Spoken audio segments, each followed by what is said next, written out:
찬송가 357장 찬양하겠습니다.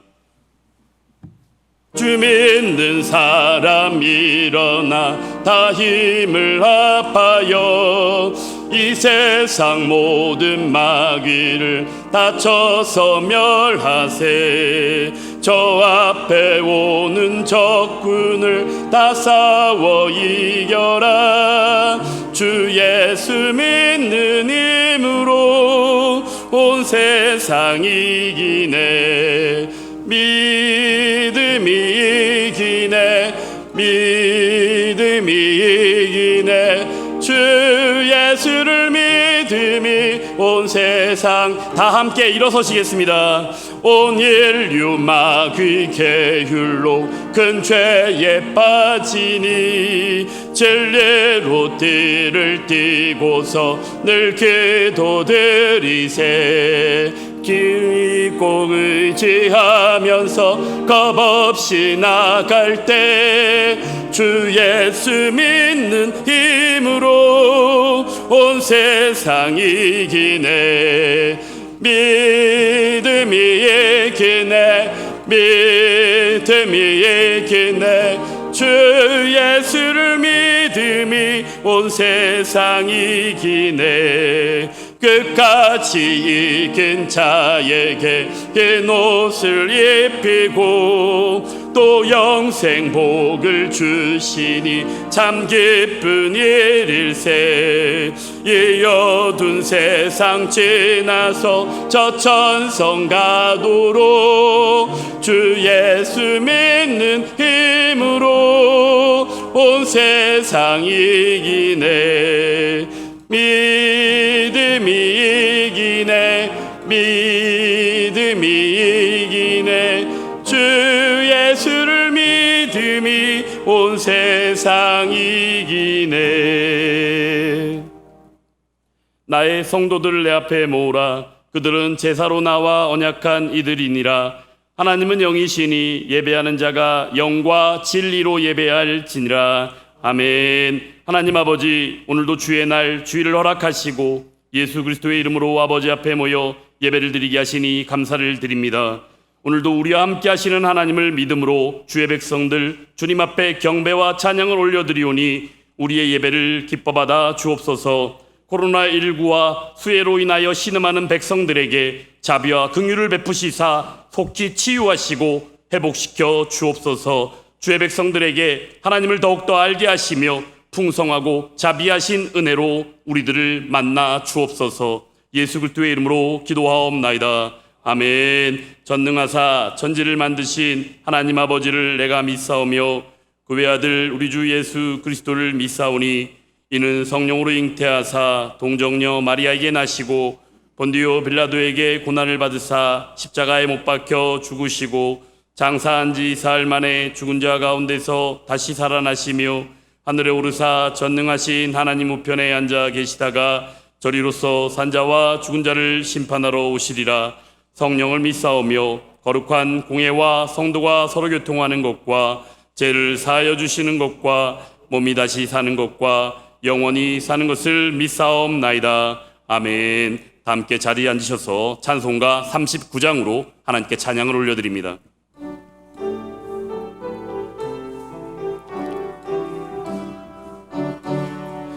주 은혜를 받으려 모인 성도들 주 크신 듯 깨닫게 하옵소서.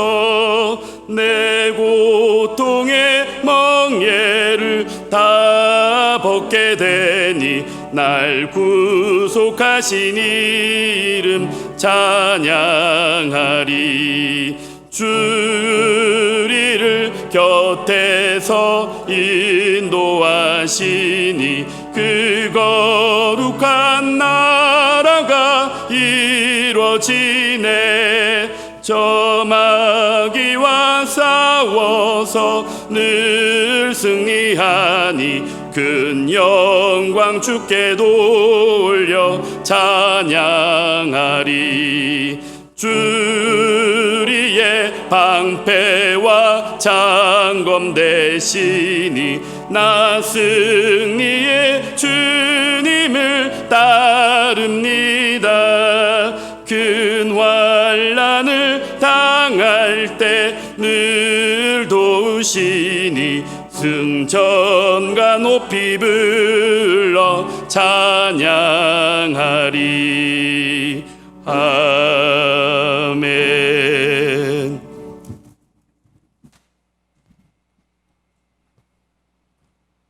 거룩하시고 존귀하신 하나님 아버지, 감사와 영광을 아버지 하나님께 돌려드립니다.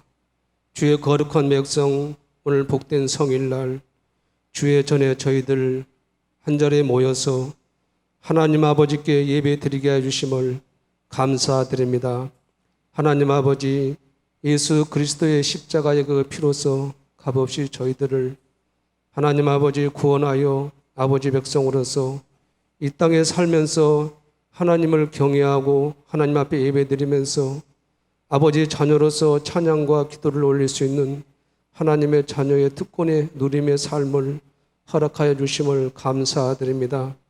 하나님 아버지, 그러나 우리는 하나님의 은혜로 지금까지 축복 가운데 살고 있으면서도 그 은혜를 잃어버리고 세상 속에서 우리가 살 때가 너무나 많고 주님의 뜻을 알면서도 하나님이 원하는 기뻐하는 삶을 살지 못한 저희들의 연약한 모습을 아버지 하나님 불쌍히 여기시고 용서하여 주옵소서.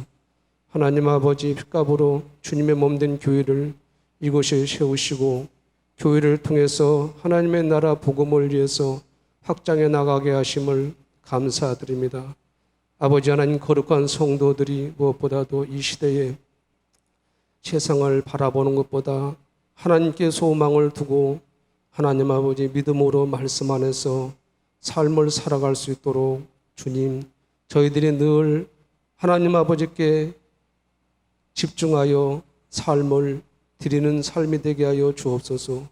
아버지 하나님, 코로나와 홍수로 인해 많은 사람들이 어려움을 겪고 있사오니 이 어려움을 잘 극복할 수 있도록 용기와 위로와 소망을 주시옵소서.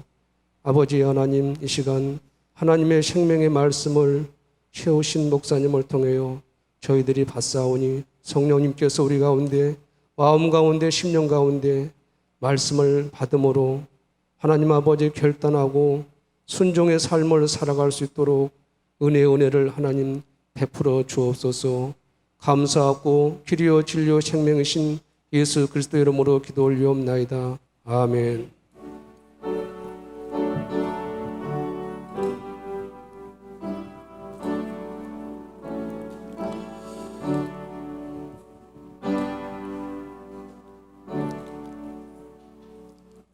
오늘 우리에게 주시는 하나님의 말씀은 마태복음 6장 5절에서 13절까지의 말씀입니다.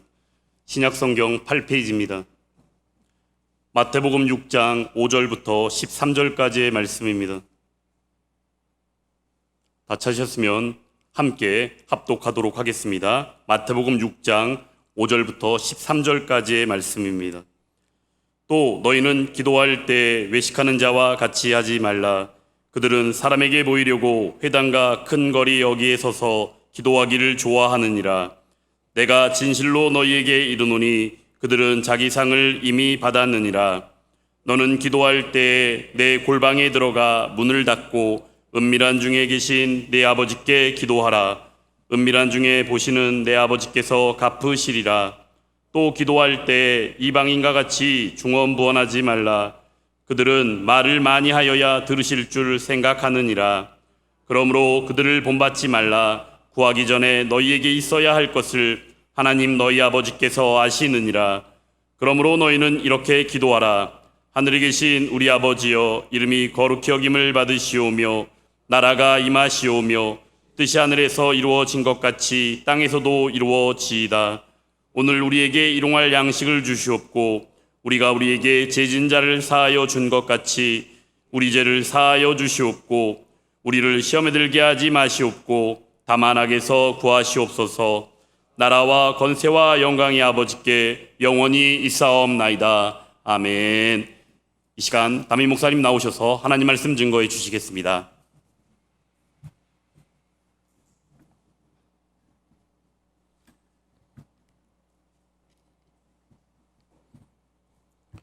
코로나 확진자가 교회를 통해서 많이 나타난다고 하는 얘기를 듣고 또 교인들의 출석이 이렇게 출렁거리고 있는 아픈 현실입니다.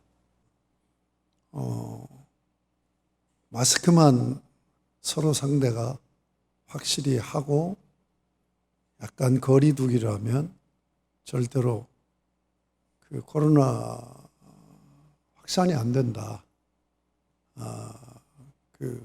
지금 우리 방역 전문 그분이 이름을 제가 모르겠는데 방송에 나와서 하는 얘기를 들었습니다. 순교까지 하며 예배를 지켰는데 이렇게 예배에 대해서 우리가 약한 교회가 됐다는 것이 너무 안타깝고 서글픕니다. 제가 어린 시절 초등학교 다닐 때 성우가 되어야 되겠다. 성우의 꿈을 꾼 5분 드라마가 있었어요. 아마 제가 기억으로는 오전 11시 55분에서 12시까지 5분 동안 그때 당시 성우가 구민, 오승용, 남성우, 이창한 남자 성우들은 이들이 이제 주연급인데 그 오승용 씨가 김삿갓 북한 방랑기 해가지고 방공 드라마로 북한 주민들의 좀 과장도 됐겠죠. 어려운 상황을 고발하는 내용이었어요. 그때 불렀던 주제가가 눈물 젖은 두만강입니다. 김정구 씨가 부른 저도 이 노래를 배워서 어릴 때부터 많이 불렀던 노래입니다. 두만강 푸른 물에 노젓는 뱃사공 흘러간 그 옛날에 내 님을 싣고 떠나던 그 배는 어디로 갔소? 그리운 내 님이여 언제나 오려나. 이게 우리 좀 서정적인 정서를 담은 노래인 줄 알았어요. 그런데 이 노래는 우리 일제 36년에 그 일본에 억압당하고 압제당한 고난을 배경으로 불러진 노래예요. 이 노래를 작사한 분은 김용우이고 작곡가가 이시우 작곡가입니다. 그런데 평양 대동강변은 그 여관에서 숙박을 하고 있는데 밤에 옆방에서 숙박하는 여인이 한숨도 안 자고 통곡으로 울고 있는 거예요. 그래서 이분도 전혀 잠을 이루지 못하고 아침에 그 여관 주인에게 도대체 어떤 여인이길래 이렇게 밤새껏 자지 않고 통곡하며 울게 됐는가 하고 사연을 물은즉 남편이 독립운동하다가 평양 감옥에 수감되어 있어요. 그런데 이 남편 생일이 됐습니다. 그래서 생일날 면회를 갔어요. 면회를 갔는데 이미 총살당한 거예요. 그래서 죽은 남편을 그리면서 밤새껏 통곡을 한 여인의 울음이었어요. 그 사연을 듣고 흘러가는 대동강물을 바라보니까 이 시가, 이 노래가 떠오른 거예요. 두만강 푸른 물에 노젓는 뱃사공 흘러간 그 옛날에 내 님을 싣고 떠나던 그 배는 어디로 갔소? 그리운 내님이여 그리운 내님이여 언제나 오려나. 이 내님이 바로 독립운동가들, 그 여인의 남편을 생각하면서 담은 가사의 노래입니다. 이 노래가 우리 남한에서는 별로 알려지지도 않고 인기가 없었는데, 어성영 씨가 나레이션 하면서 이루어지는 5분 드라마 주제가로 불려지면서 이 노래가 국민가요로 그렇게 자리매김되었고, 북한에서는 아리랑 다음으로 제일로 많이 불려지는 그런 노래라고 합니다. 왜 제가 이 가요를 소개합니까? 어제가 75주년 되는 8.15 해방 광복절입니다. 사실 우리 성경의 역사에서도 보면 이스라엘 백성들이 출애굽하여서 40년 광야를 건너서 가나안 땅에 들어가 정착하는 역사 이야기가 소개되고 있는데, 우리 민족도 1945년 8월 15일 해방이 됐는데 지금 75년이 됐습니다. 이스라엘 백성들이 출애굽의 해방. 우리 학교 다닐 때 가곡 중에 흑인 영가로 이해를 하고 있어요. 제가 영광의 노래, 영광의 탈출, 영광의 탈출이라는 이 노래가 흑인들, 고난당하는 흑인들이 언제 자기들이 자유를 얻을 수 있느냐 하는 한이 설에 있는 영가입니다만, 이것의 근원은 바로 출애굽한 이스라엘 백성들이 430년도에 생활했던 이 노예에서 해방된 기쁨을 노래한 그런 가사라고 그렇게 이해를 합니다. 해방이 돼서 출애굽했지만 그들은 40년 가나안을 거치면서 자유를 만끽하는 것 같았지만 여호수아 갈렙을 제우고는 전부 다 광야에서 죽지요. 그리고 가나안 땅에 그 후손들이 들어가서 정착을 하면서도 진정한 그런 출애굽의 자유가 그들의 삶에 적용되었는가 하는 의문을 갖게 되어지는데, 우리도 36년 동안 억압 속에서 고통당하다가 8.25 해방을 맞이했지만, 우리에게 진정한 그 역사적으로, 사회적으로, 정치적으로, 경제적으로 해방을 누리면 그런 삶을 살고 있는가?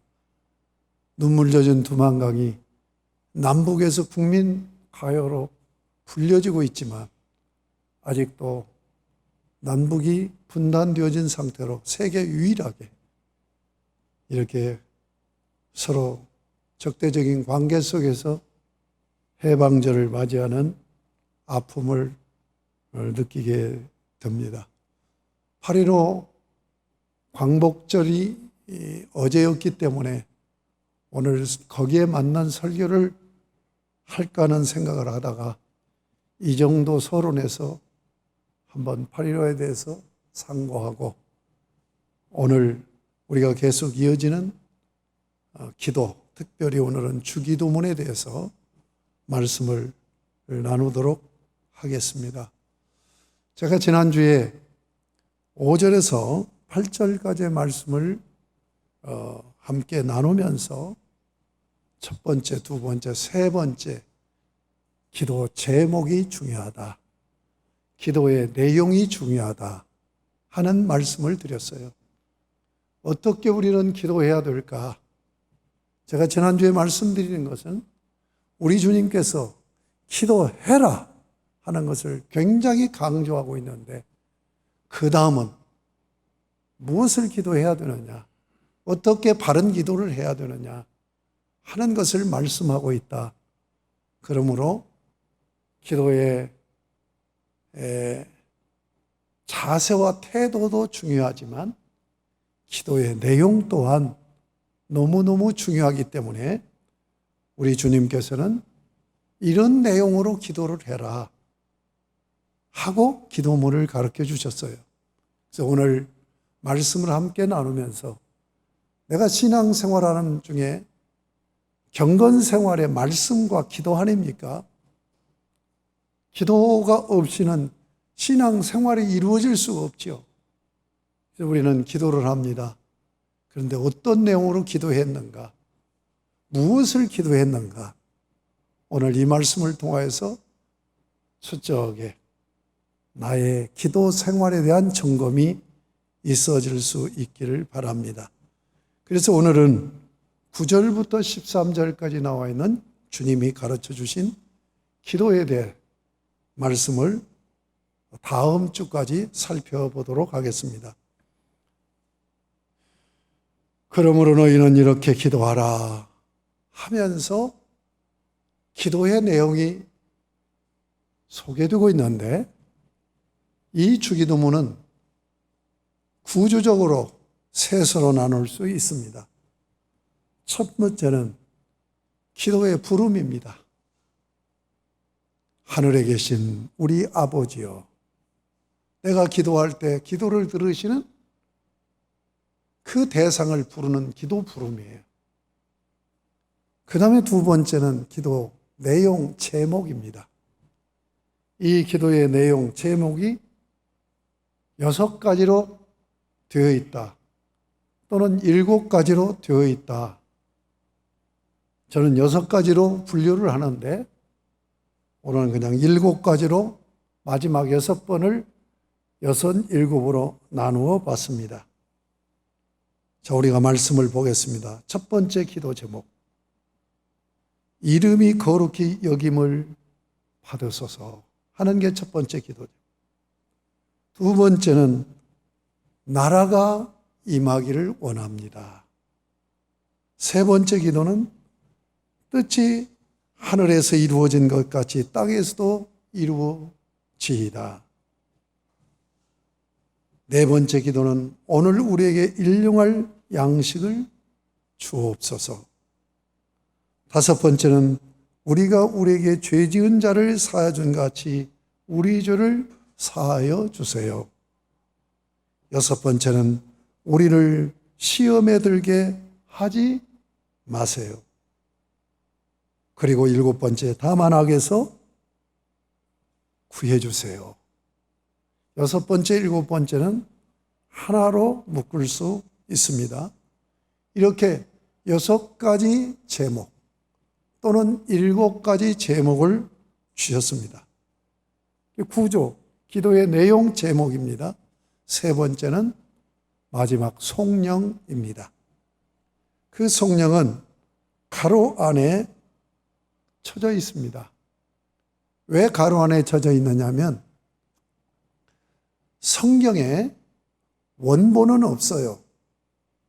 그 원본을 필사, 베낀 거예요. 이걸 수오페림, 서기관이라고, 서기관들이 일을 해요. 그때는 인쇄술이 없기 때문에 새기는 거예요. 그런데 그 성경 원본에서 베낀 여러 그 소페림이라는 학파가 있으니까 여러분들이 성경을 기록해서 이걸 보고보지 않았겠습니까? 그런데 그것이 이제 역사가 오래돼가지고 그게 잘 보존이 안 돼 있어요. 그래서 여기에서 고고학적으로 발굴되고 저기에서 발굴되고 저기에서 발굴되고 여러 군데에서 발굴됩니다. 이걸 사본이라고 얘기해요. 그래서 신학에서 굉장히 중요한 과목 중에 하나가 사본학입니다. 그런데 그 발굴된 사본이 언제 어디에서 발굴됐느냐 해서 역사적으로 중요성이 결정이 돼요. 그런데 여기 가로친 성경에 보면 여기뿐만 아니라 종종 보면 가로친 것이 나옵니다. 이 가로친 것은 아주 중요하다고 하는 사본에는 없는 거예요. 그러나 중요하다고 여겨지는 사본이 아닌 사본에서 이게 발견되는 거예요. 그런데 한 사본에서만 발견되면 그냥 지나칠 수가 있는데 중요하지 않지만 여러 사본에서 발견되는 거예요. 자, 그런데 이게 중요하냐 중요하지 않느냐 하는 것이 꼭 100% 맞는 것이 아니죠. 왜냐하면 인간이 그것을 결정한 것이기 때문에. 그래서 성경에 중요하지 않는 사본에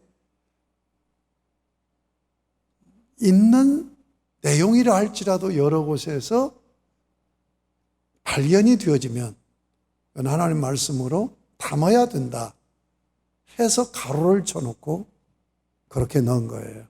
그러니까 중요한 사본에는 성령이 없어요. 그냥 6가지 또는 7가지 기도 제목으로 끝나요. 그런데 중요치 않는 사본들에 있기 때문에 성령이 나옵니다. 자, 나라와 권세와 영광의 아버지께 영원히 있사옵나이다. 성령이 뭡니까? 마지막 찬양이지요. 이렇게 주기도문이 구조되어 있습니다. 오늘은 구조적으로 부름의 성격, 기도 부름의 성격, 기도 제목, 그리고 성령에 대해서 말씀을 드리도록 하겠습니다. 자, 기도 부름입니다. 9절 보세요. 그러므로 너희는 이렇게 기도하라. 여기 그러므로가 연결되잖아요. 기도를 바르게 해야 된단 말이에요. 내용이 중요하단 말이에요. 기도의 제목이 중요해요. 그래서 지금 5절에서 8절까지 말씀한 후에 기도의 내용이 중요한 것을 언급하면서 그러므로 너희는 이렇게 기도하라. 이렇게 말씀하시면서 기도의 부름. 하늘에 계신 우리 아버지요. 이 기도의 부름의 성격에서 2가지를 생각할 수 있어요. 첫째는 하늘에 계신 우리 아버지라는 거예요. 복수형으로 사용되어 있어요. 우리, 나의 아버지가 아니에요. 우리 아버지예요. 여러분, 이것은 부름에만 담겨 있는 게 아닙니다. 11절 보면 오늘 우리에게 일용할 양식을 줍시고, 12절에 우리가 우리에게, 13절 우리를 시험에 들게 하지 마옵시고. 저희 은사되는 김세훈 박사님은 이 인칭을 중시하면서 처음 3가지 기도는 당신 청원이다. 이분은 하나님을 위한 기도다. 하나님 나라를 위한 기도. 그래서 당신 청원. 그리고 나머지 3가지 또는 4가지를 우리 청원이다. 이렇게 분류를 합니다. 어찌됐든 간에 하늘에 계신 우리 아버지요 라고 하는 복수로 시작되는 이 기도는 무슨 기도냐? 교회 공동체의 기도입니다. 교회는 이 주기도문적 기도 생활을 해야 돼요. 그래서 옛날에 제가 시골교회 다닐 때 보면 시골교회는 목사님이 심어오지 않고 전도사님이나 강도사님이 심어예요. 목사님은 전도사님이나 강도사님은 축도권이 없잖아요. 그러니까 축도를 하지 않고 예배 마칠 때 주기도문으로 마쳐요. 왜 주기도문으로 마칩니까? 이 주님께서 가르쳐 주신 주기도문은 우리 교회 공동체의 기도문이기 때문에 그렇다. 그렇다면 교회에 나와서만 주기도문 해야 되는가? 아니죠. 우리 모두는 각자 주님이 가르쳐준 기도의 내용으로 기도를 해야 된다는 얘기예요. 그래서 어떤 분은 아주 고지식하게 고집하기를 우리가 그냥 내가 기도하고 싶은 대로 기도하지 말고 주기도문만 기도해야 된다. 이렇게 고집하는 분도 있었어요.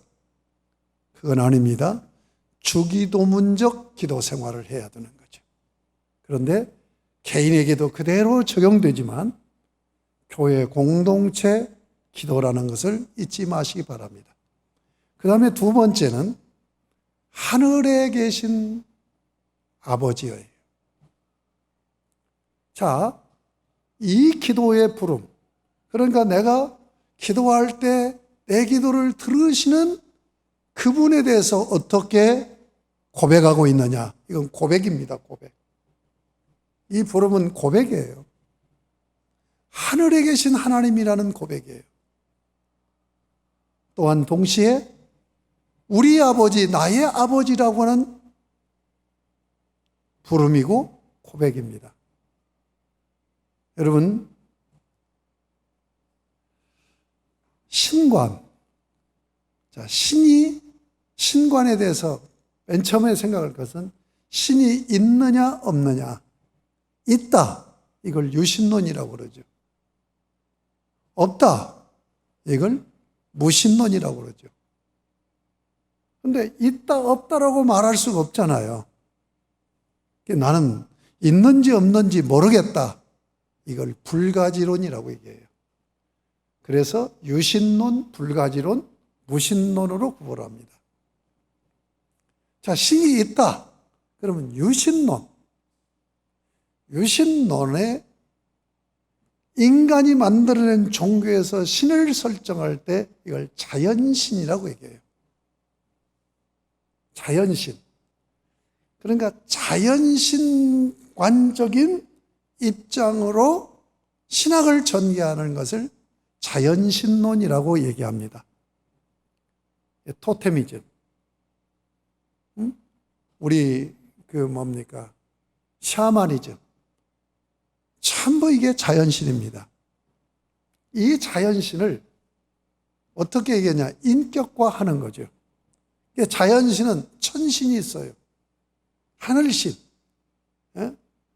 해신이 있고 달신이 있고 별신이 있고, 그뿐입니까? 땅의 지신이 있다고 했어요. 집에 신이 있어. 가신. 나무를 신으로 얘기해요. 목신. 물을 신으로 봐요. 수신. 심지어 돌을 신으로 보죠. 석신. 이게 다 자연신입니다. 그런데 종교는 이 자연신을 의인화해요. 그래서 그 의인화한 것을 실체화시킨 것이 뭡니까? 이게 그리스의 여러 신들이죠. 우리와 똑같으잖아요. 우리 사람처럼 그렇게 표현을 하고 있죠. 그러나 엄밀히 얘기하면 자연신입니다. 자연신이에요. 자연신관의 기본은 뭐냐? 범신사상입니다. 이게 동양 철학, 동양신과는 범신사상이에요. 범신은 뭐냐면 사물 속에 다 신이 들어와 있다는 얘기예요. 이걸 내재한다라고 얘기하죠. 범신론은 우리 인간도 신이에요.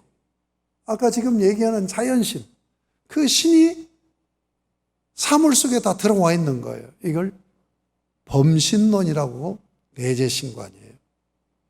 우리 기독교인들 중에서, 철학자들 중에서 범신사상에 빠진 사람도 종종 있었어요.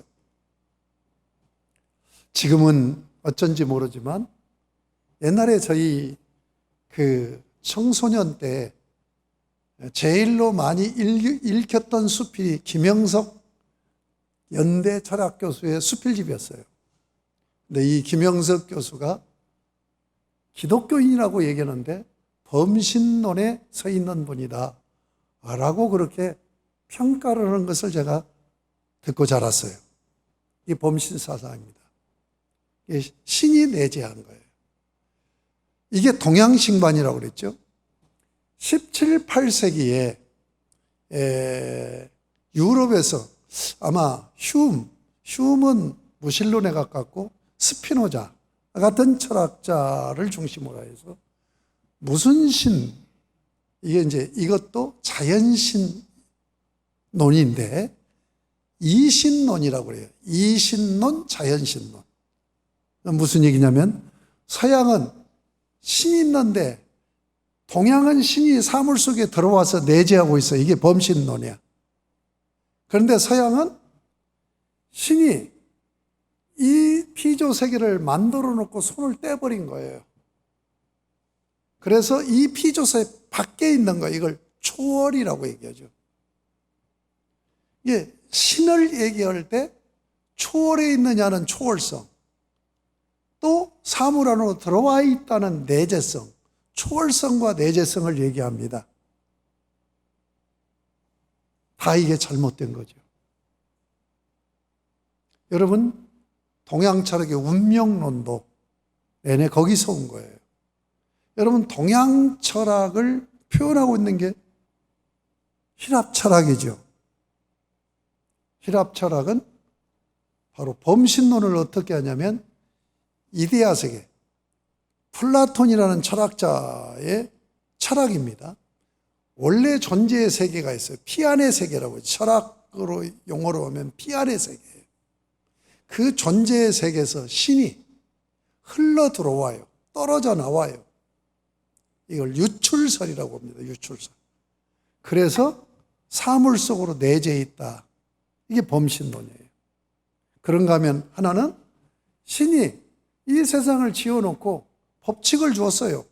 그리고 법칙대로 정해놓고 그 정해진 대로, 법칙대로 정해진 것이 그대로 가는 걸 뭐라고 얘기해요? 운명론이라고 그러죠. 예. 그리고 손을 떼버린 거예요. 이걸 초월성이라고 얘기한단 말이에요. 그러면 우리 기독교, 하나님 종교에서는 어떻게 얘기하느냐? 하나님은 창조주이세요. 그렇기 때문에 이 세상을 지으신 창조주를 성경에서는 뭐라고 얘기합니까? 지고의 신이라고 얘기하죠. 지극히 높고 높으신 하나님이라고 얘기해요. 여기 하늘에 계신이라는 말은 바로 그 얘기예요. 초월하신 하나님. 그러니까 창조주 하나님이라는 얘기예요. 그러니까 창조되어진 이 우주 세계와 구별되어 있는 거룩하신 지극히 높고 높으신 하나님을 얘기하는 거예요. 하늘에 계신 지극히 높고 높으신 하나님이라는 고백을 하는 거예요. 근데 그분이 어떻게 해요? 우리 가운데 들어와요. 내재한단 말이에요. 그러니까 이신론도 우리는 배격하고 범신론도 배격해요. 우리는 초월하신 하나님. 이신론은 초월에만 계시는 거예요. 범신론은 사물 속에 들어와만 있는 거예요. 그러니까 둘을 다 배격해 우리는. 초월에 계신 창조주 하나님이에요. 그런데 그분이 우리 안에 들어오세요. 내재하세요. 어떻게 내재합니까? 범신론은 신이 흘러 들어왔, 신의 기운이 사물 속에 흘러 들어왔다라고 얘기해요. 아니에요.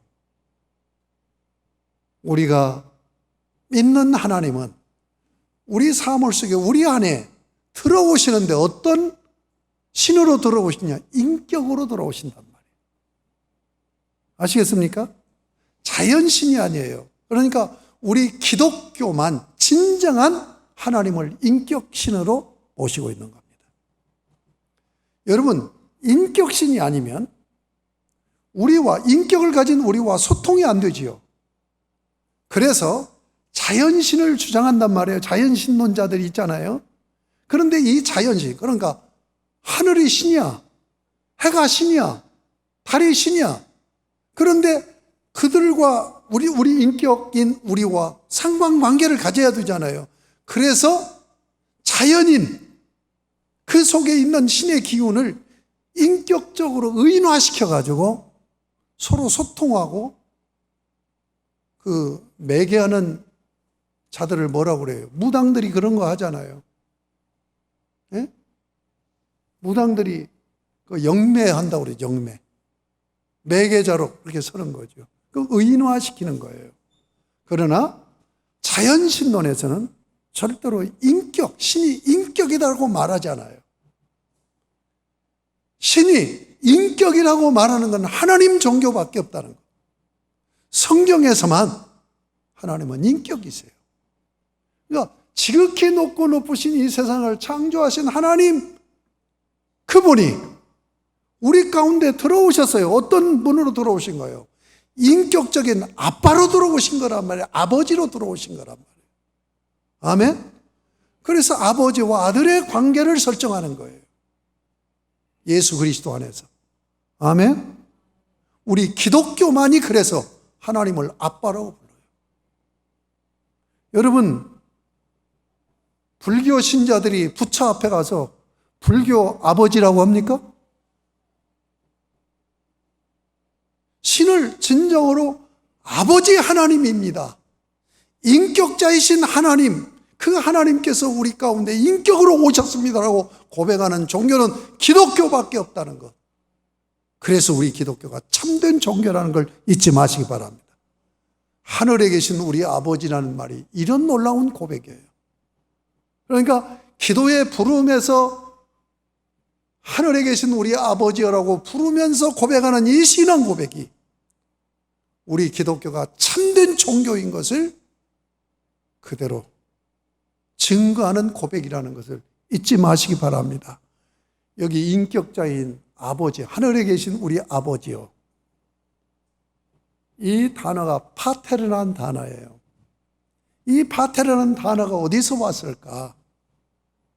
헬라어가 파테르예요, 아버지라는. 그런데 이 단어가 아람어에서 온 거예요. 그때 당시는 아람어는 페르시아 언어입니다. 페르시아가 세계를 정복한 대제국으로 있는데 알렉산더 대왕이 일어나서 페르시아 제국을 멸망시켜버려요.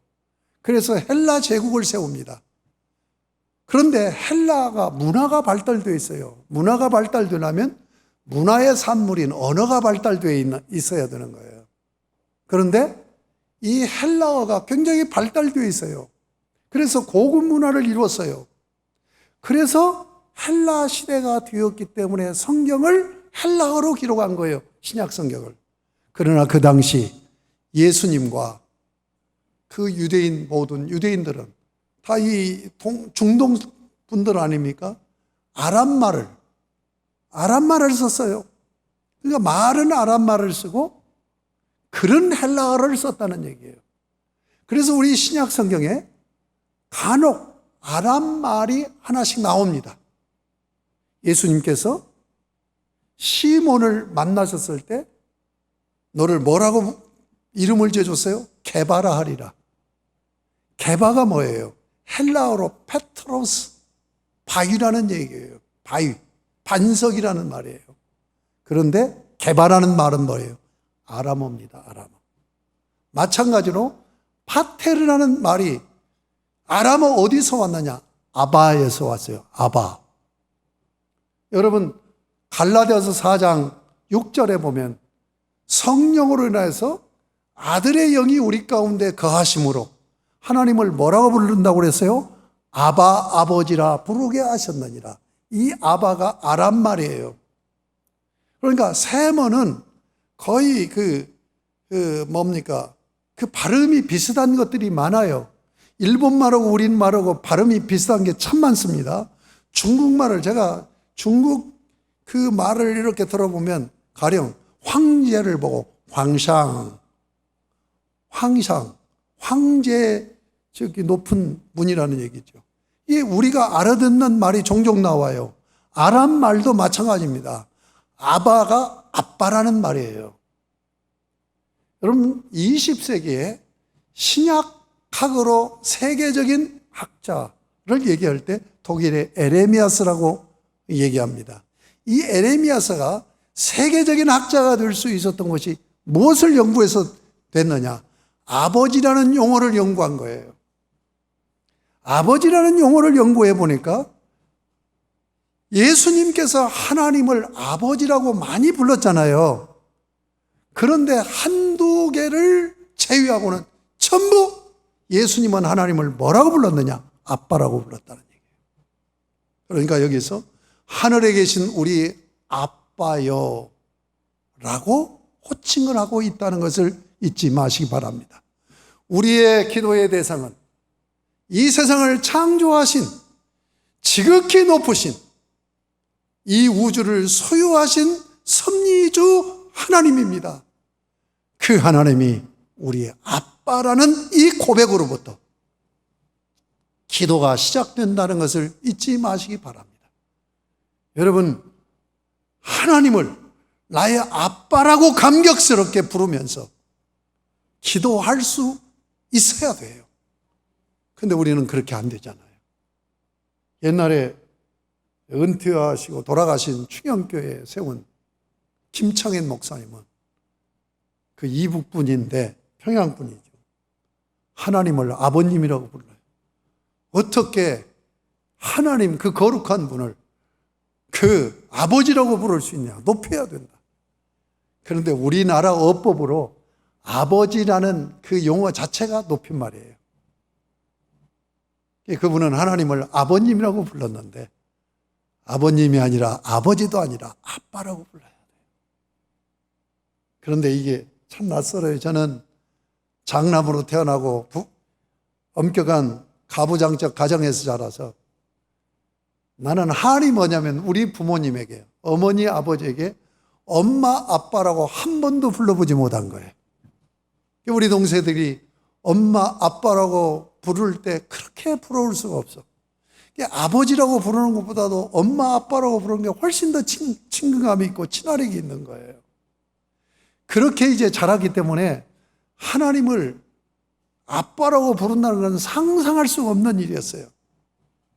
근데 제가 삼각산에서 장기 금식했을 때 16일째인가 됐을 때 새벽 기도회를 마치고 그리고 바위에 올라가서 그 새벽 공기를 가르면서 하나님 앞에 기도한다고 무릎 꿇고 기도를 시작할 때 갑자기 하나님께서 이제 기도하기 위해서 막 찬송을 한 장 그냥 메아리 치죠. 막 새벽 공기를 찬송을 부르면서 격한 감동이 와요.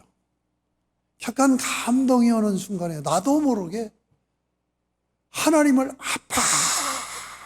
아빠라고 그렇게 외쳤어요.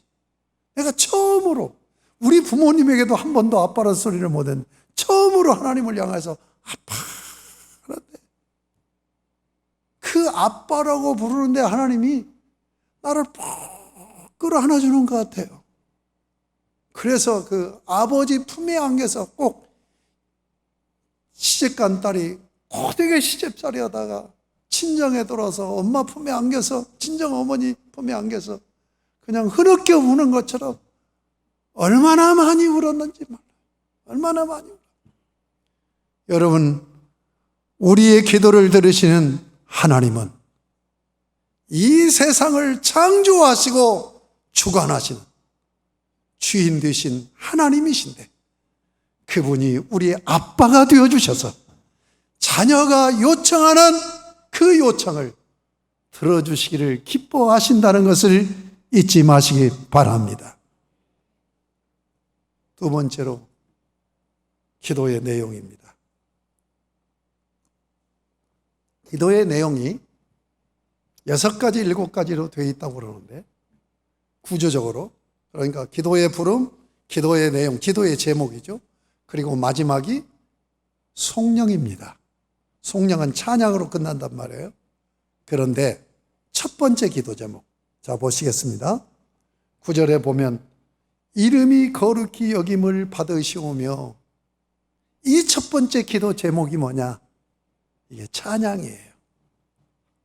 우리 은사들은 김세훈 박사께서 성경신학적으로 이 부분을 잘 연구해서 밝혀놓은 거예요. 첫 번째 기도 제목은 찬양임과 동시에 하나님 앞에 청구하는 기도의 제목이다. 그러니까 이렇게 기도가 시작된다는 것. 아버지, 당신의 이름이 거룩해지기를 원합니다. 여러분, 거룩이라는 말과 병행어가 뭘까요? 영광입니다. 하나님 아버지, 영광 받아주세요. 하나님 아버지, 찬양 받으소서 하는 찬양으로 기도가 시작되고 있다는 것. 자, 지금 여러분 이 말씀을 들으면서 여러분의 기도 생활에 그대로 적용해야 돼요. 여러분이 각자 기도할 때 기도를 어떻게 시작해야 되냐? 찬양으로 시작해야 된다. 찬양. 그러면서 이것이 기도 제목이다. 자, 주기도문의 핵심은 뭐냐? 하나님이 영광 받아주세요 하는 기도예요. 아버지 하나님의 이름이 영광 받으시기를 원합니다. 이름이 뭐예요? 이름. 본질을 나타내요. 성격을 나타내요. 전체를 얘기하는 거예요. 그러니까 아버지의 이름이 거룩히 여김을 받으세요 하는 것은 하나님 아버지 그분 자체가 그분 본질이 영광스러운 분이잖아요. 그런데 죄인된 나 때문에 영광을 못 받는단 말이에요. 그러니까 이 기도 속에는 회개가 담겨 있어야 되죠. 아버지, 내가 아버지의 이름을 더럽힌 걸 용서해 주세요. 아버지, 내가 아버지의 이름을 높이지 못한 걸 용서해 주세요 하는 그 기도가 담겨 있어야 된단 말이에요. 그냥 입에 붙은 말로 이름을 거룩히 여김을 받으세요 하는 것은 이것은 주문하는 거나 똑같은 거예요. 두 번째 기도입니다. 10절에 나라가 임하기를 원합니다. 여러분, 하나님은 이 세상을 창조하시기 전에 인격자이신 하나님이니까 영이신 하나님이 성부인격, 성자인격, 성령인격 세 인격으로 내재 하나님 안에 세 인격이 계세요. 세 인격이 의논하세요. 이것을 창조 경륜이라고 얘기해요. 우리가 이 세상을 창조하자. 그래서 의논하심이 경륜인데 이 의논하심을 통해서 정해진 것을 계획, 작정이라고 얘기합니다.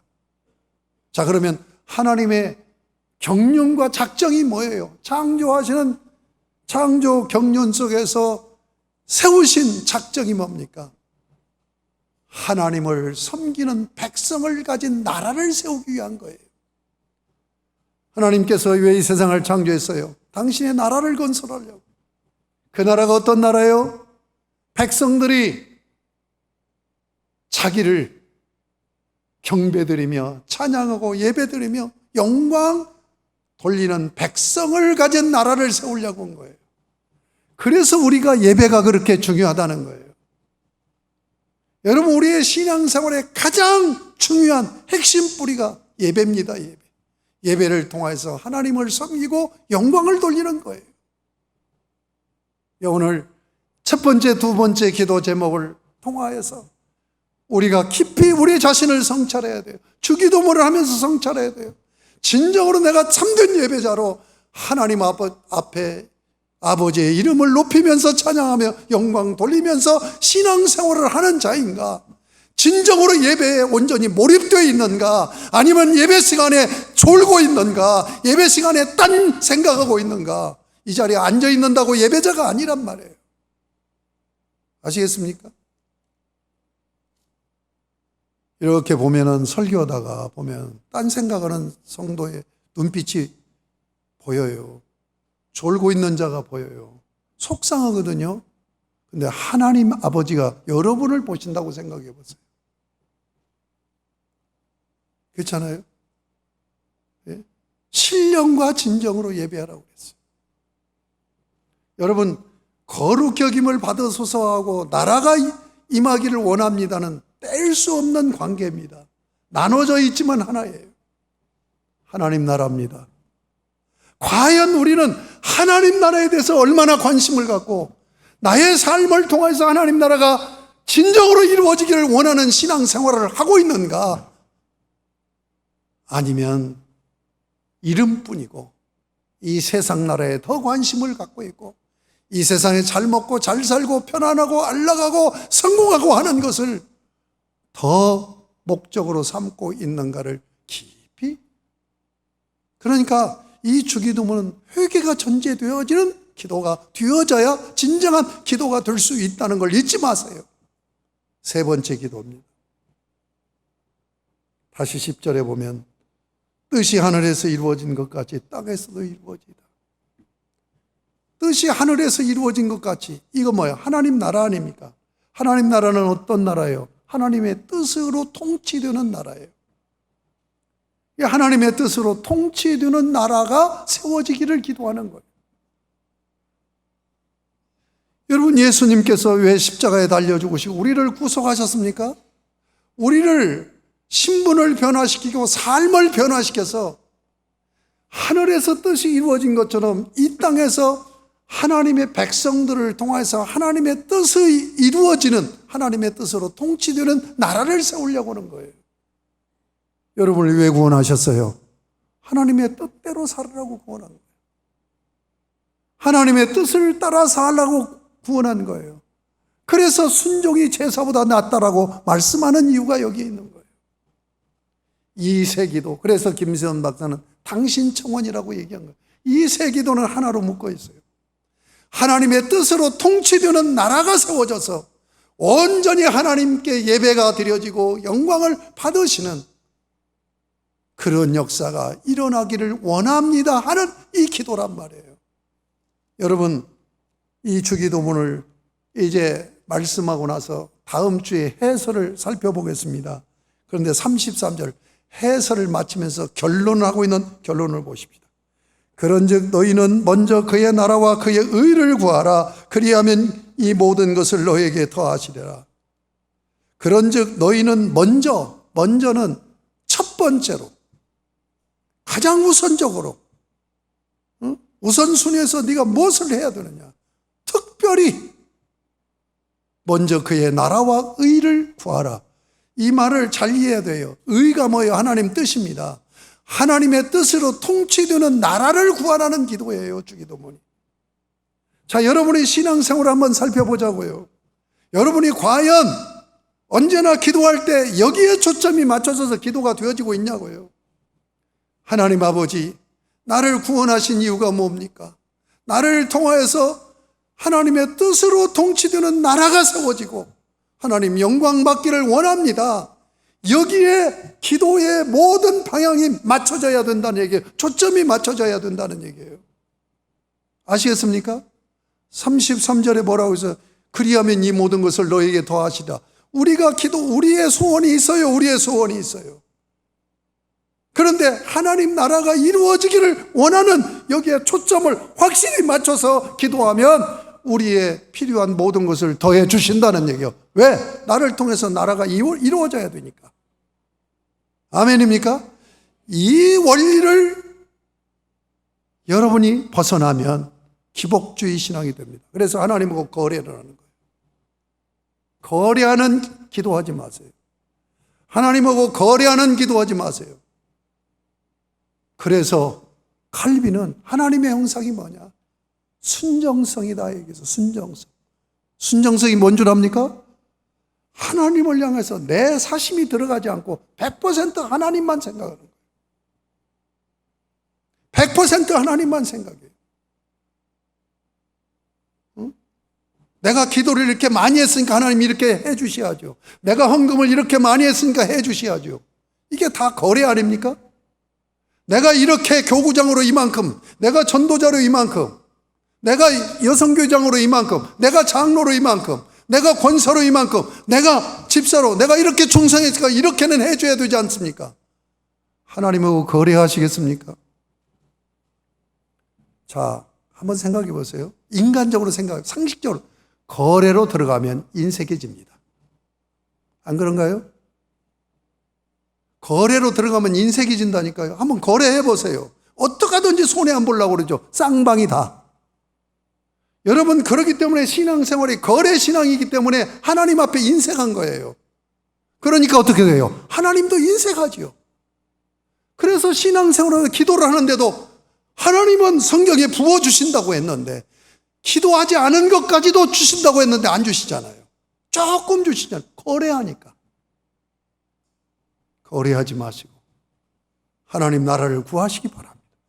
하나님 영광을 구하시기 바랍니다. 주님 나를 구원하신 이유가 그 이유인 것을 감사합니다. 오로지 저는 하나님 영광을 위해서, 하나님 나라 건설을 위해서 하나님 뜻을 붙들고 몸부림치며 살게 하여 주시옵소서 하고 기도하고 나가면 나를 통해서 하나님께서 당신의 나라를 이 땅에서 이루어야 되니까 나에게 필요한 모든 필요를 인쇄가 거래하지 않으니까 인쇄감이 아니라 부어주신다는 걸 잊지 마시기 바랍니다. 이 신앙생활을 한 사람들의 간증들이 많아요. 그러니까 거래하지 않고 하나님 앞에 온전히 하나님 영광을 위해서 내 자신을 드려야 되겠다고 헌신하는 자들에게 하나님께서 얼마나 많이 부어주시는가, 그 체험한 사람들이 간증하는 거예요. 이해가 되십니까? 네 번째 기도입니다. 오늘 우리에게 일용할 양식을 주옵시고. 이 오늘이라는 말이 대략 한 4가지 정도로 해석을 해요, 학자들.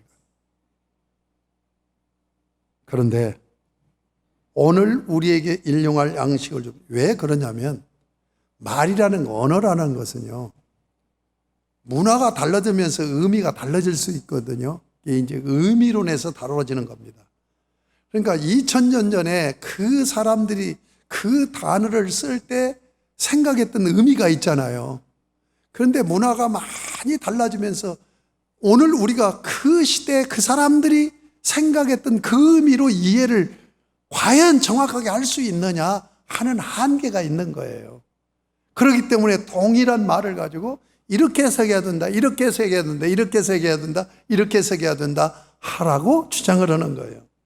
자, 오늘 우리에게 일용할 양식을 주옵시고. 이건 어떤 뜻이냐면, 주님, 나에게 일용할 양식이면 족합니다 하는 간구예요. 근데 우리는 그렇지 않잖아요. 왜요? 욕심 때문에. 일용할 양식 갖고 족하지 않아요. 여러분, 가지면 가질수록 점점 욕심이 커집니다. 그래서 99가지면 하나 있는 사람과 뺏어다가 100으로 채워요. 그래서 십계명의 마지막 10번째 계명이 탐심에 대해서 말씀하고 있어요. 그걸 얘기하는 거예요. 그 다음에 5번째 기도 제목. 우리가 우리에게 죄진 자를 사하여 준 같이 우리 죄를 사하여 주옵시고.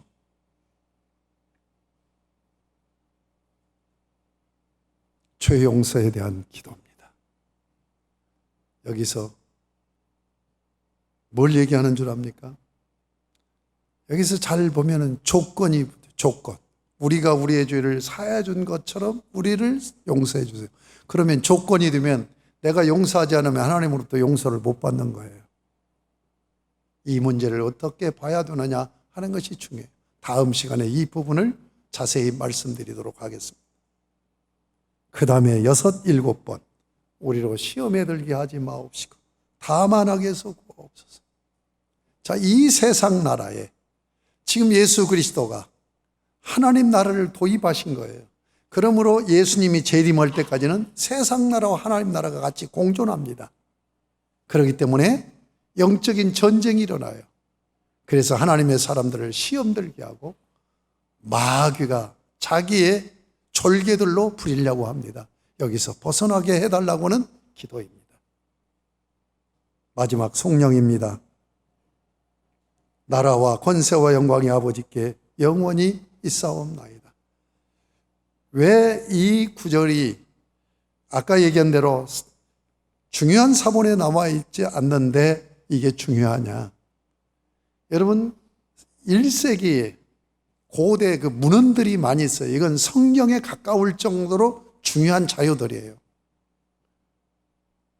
여기에 문헌 하나에 나라와 권세와 영광이 아버지께 영원히 있사옵나이다. 12사도의 교훈집이라는 이 초대 그 문헌에 나오는 거예요. 자, 그러면 마지막 찬양이 뭡니까? 하나님의 나라가 하나님의 권세와 영광으로 다스려지는 나라가 아버지께 영원히 있기를 원합니다 하는 그러한 성령으로 맞춰지면서 아멘으로 끝을 말씀을 맺습니다. 오늘 2가지만 우리가 생각하십시다. 창조주 하나님께서 나와 언약하시고 언약하신 그 하나님께서 나의 아빠라고 하는 이 사실을 잊지 마시고, 여러분이 기도 시작할 때 하나님이 나의 아빠이십니다는 고백을 계속하시면서 여기에 대한 확신이 서질 때, 그때 기도를 시작하셨으면 좋겠다는 제안을 드립니다. 두 번째로, 우리의 기도가 주님의 권세와 영광의 나라를 위한 것이어야 된다는 것.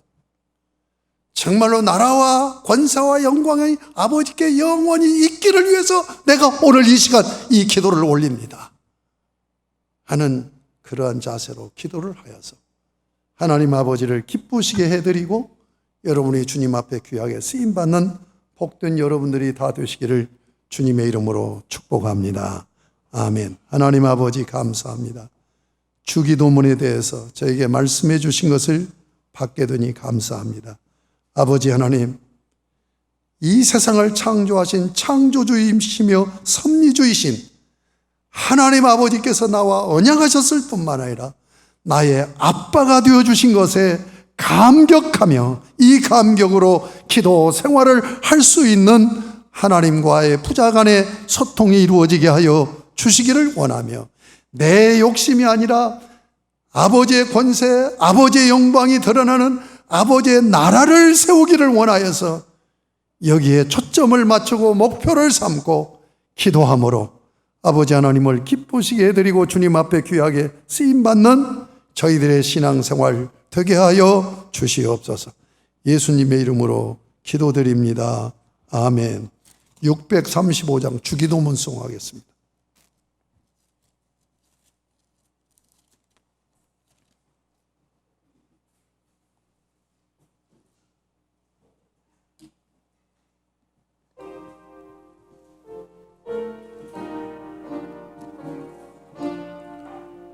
하늘에 계신 아버지 이름 거룩하사 주님 나라 임하시고 뜻이 이루어지이다.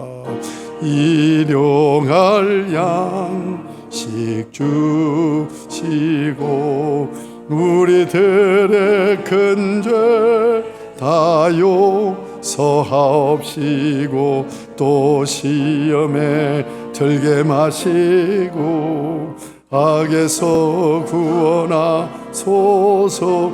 대개 주의 나라 주의 권세 주의 영광 영원히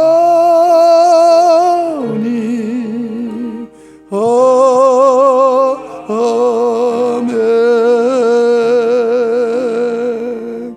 하나님 아버지, 예배드리며 헌금을 봉헌합니다.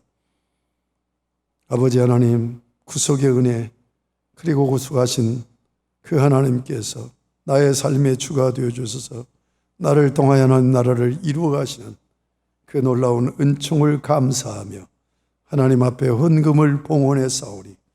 하늘 문을 여시고 하늘의 신령한 복 땅의 기름진 복으로 기뻐하시는 가운데 복을 넘치게 부어주셔서 참으로 주기도문적 기도와 주기도문적 신앙생활이 이루어져서 하나님 뜻으로 통치되는 그 나라가 나의 삶의 현장에서 이루어져서 영광 받으시기를 원하는 신앙생활을 할 수 있도록 복을 베풀어 주옵소서.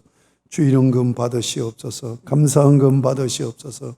11조헌금 받으시옵소서. 목적헌금 받으시옵소서.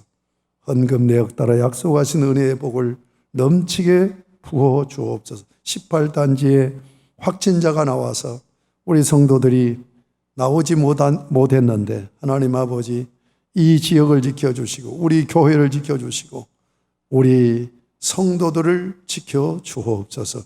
예수님의 이름으로 간절히 복을 빌며 봉헌 기도 올리옵나이다. 아멘.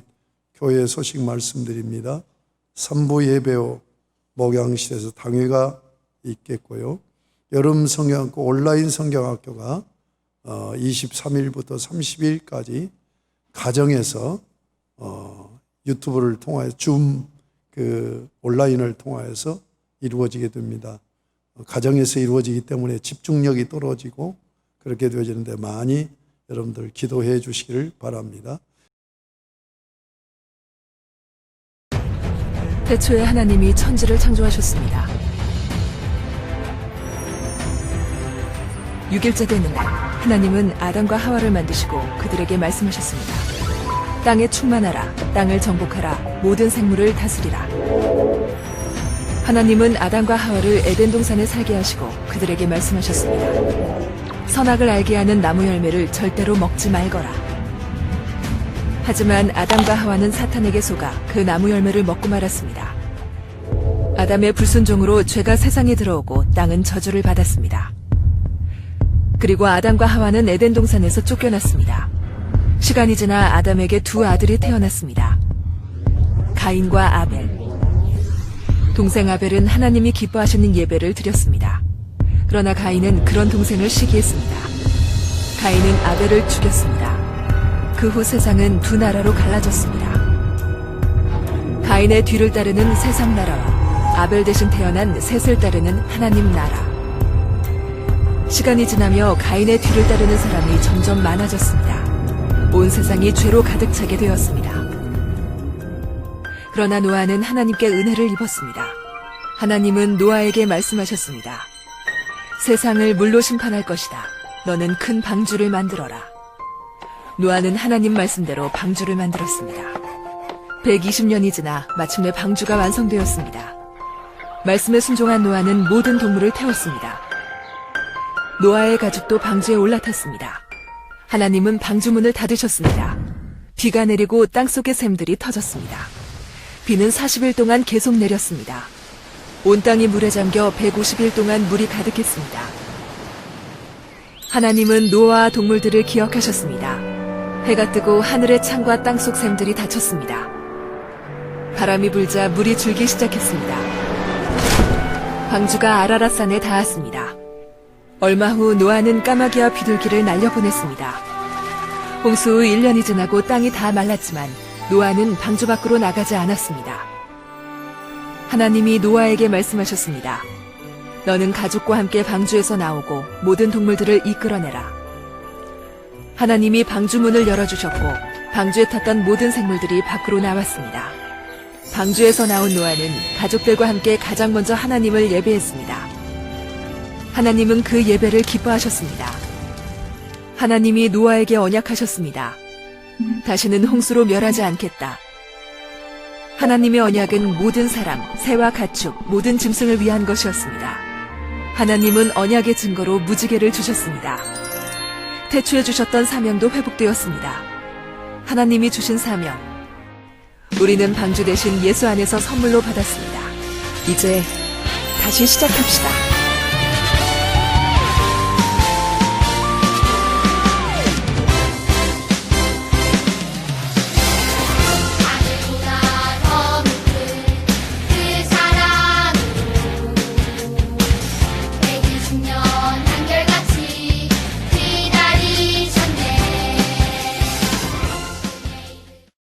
제자훈련식 성경 공부 9월 7일주일부터 이루어집니다.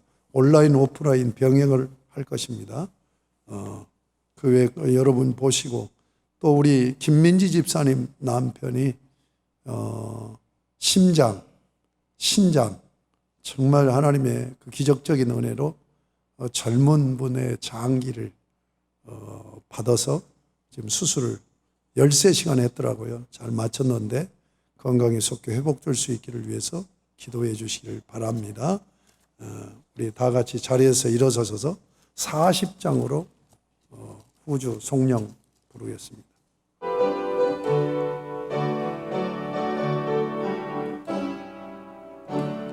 찬송으로 보답할 수 없는 큰 사랑 주님 영광 할렐루야 형제 자매 모두 함께 모여 찬송해. 주님께 영광 할렐루야. 하나님의 자녀여 크게 찬송 부르며 밝고 거룩한 길로 기쁨으로 나아가 주의 보좌 앞으로 속히 들어가겠네. 주님께 영광 할렐루야. 우리 받은 주님 은혜 한량 없도다. 주님께 영광 할렐루야. 영광 부르면서 천국 가겠네. 주님께 영광 할렐루. 3절 부릅니다. 잠시 후에 우리 모두 주를 보겠네. 주님께 영광 할렐루야. 영광스런 보좌 거룩하신 주. 주님께 영광 할렐루. 4절 만국 백성 전국에서 소리 높여서 주님께 영광 할렐루야. 영원토록 주의 공로 나네. 주님께 영광 할렐루야. 하나님의 크게 찬송 부르며 밝고 거룩한 길로 기쁨으로 나아가 그의 보좌 앞으로 속히 들어가겠네. 주님께 영광 할렐루야. 우리 주 예수 그리스도의 십자가 속의 은혜와 하나님 아버지의 그 크신 사랑하심과 성령님의 교통하심이 찬미 제소로 영광을 돌리며 이전을 나서 가정과 사회를 향하여 나가는 심령과 발걸음, 저들의 가정, 가족, 자녀, 가문, 그리고 저들의 삶의 터전, 범사, 모든 관계, 꿈과 비전 위에 이제로부터 영원토록 항상 함께 계실지어다. 아멘.